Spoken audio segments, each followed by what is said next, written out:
cave. And here we are with the lemon drop mangosteens, just showing a quick video on fruit harvest and the varieties here. Been really fortunate now that I got my greenhouse recovered. We don't have as much thievery from the animals. They like to come and take them, eat them early, but there's just a small handful on the ground that have been eaten. And we're gonna either freeze dry these or make a jam out of them. This one is an intermediate type that is somewheres in between the roundish one and the nipple one, the one I call the superior. So this is like the intermediate type. It's very good. They're all very, very good. They just have different shapes, a little bit different flavors, I guess, not too much, it's about the same. Some maybe are more sour if you grow them in the shade. But the main thing is the growth habit too, because if you see, look at the growth habit on this one. I've cut it back so hard, it would have been through the ceiling. I cut off 4 feet at least, very tall tree. This is another seedling that's the superior variety, and it's much shorter. It just doesn't grow tall, it stays low. And this thing gets covered in fruit. I'm glad they're not taken. Usually all would be taken, but some of these are the biggest I've seen. Really good sized fruit. Looks like that one got a tooth mark in it, maybe. No.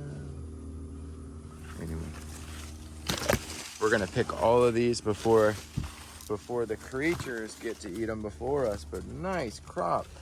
No ants really, no sooty mold. Some years before I'd have the sooty mold real bad, but not this year. Okay, so we're gonna pick some of these superiors, and you can see they have different phases of ripeness, where this one's orange as it gets. They get a little more cottony and less succulent when you let them get fully ripe. I do like them with a touch of green, just like that. Maybe a little riper. But for jams and all of that, you can pick them. Always be sure to tear the stem with it so that you don't tear the fruit. But that's how you harvest them, is get that stem. Let's see how many we can pull.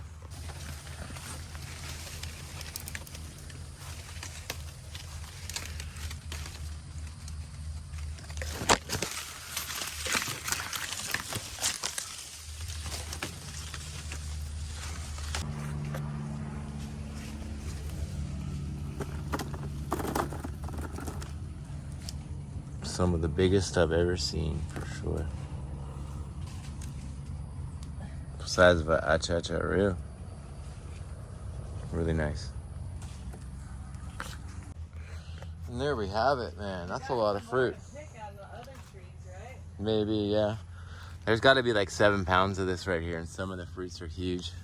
A little bit of sooty mold, but overall, none of it has to be washed too much. But look at that. What a wonderful fruit tree. And a bunch of flowers coming, and a bunch of green fruit that we didn't even pick yet. There's still a ton of activity on this tree for sure. I don't think anything quite fruits as much as this, as far as during the summer months and times of year when there's not much else fruiting. This will have fruit. Another little grafted superior lemon drop mangosteen. This one was getting burned by the sun, and I didn't have a shade cloth over it. I just paid to have this redone, got the shade cloth over it. Now it's night and day. The fruit was getting burned, and now they're not getting burned. They look a lot better. Yeah, really big fruits. Very low tree. There's just a few fruit on it now, but it's starting to flower again heavily. And it's a lovely tree when it's grafted. There's flowers coming all over. You can see where the leaves got burned. New growth, happy. That comes with the new shade cloth. New growth coming everywhere. All this rain. This thing will be covered in fruit, dude. Here's another one. I grafted this one more recently. All sorts of gorgeous new growth. Flowers coming all over. These are just wonderful. And here we are at the common form, and you can see what happened. The rats got a hold of it, possums, who knows what, but so many on the ground. chewed up everywhere. You've got all the volunteer seedlings underneath. Anyway, a lovely tree. They didn't get them all. There's still quite a bit of fruit on the tree, but just wanted to show you that. Another lemon drop mangosteen harvest. One of my favorite Garcinias to try to fruit outside of its native range where it's too cold or whatever.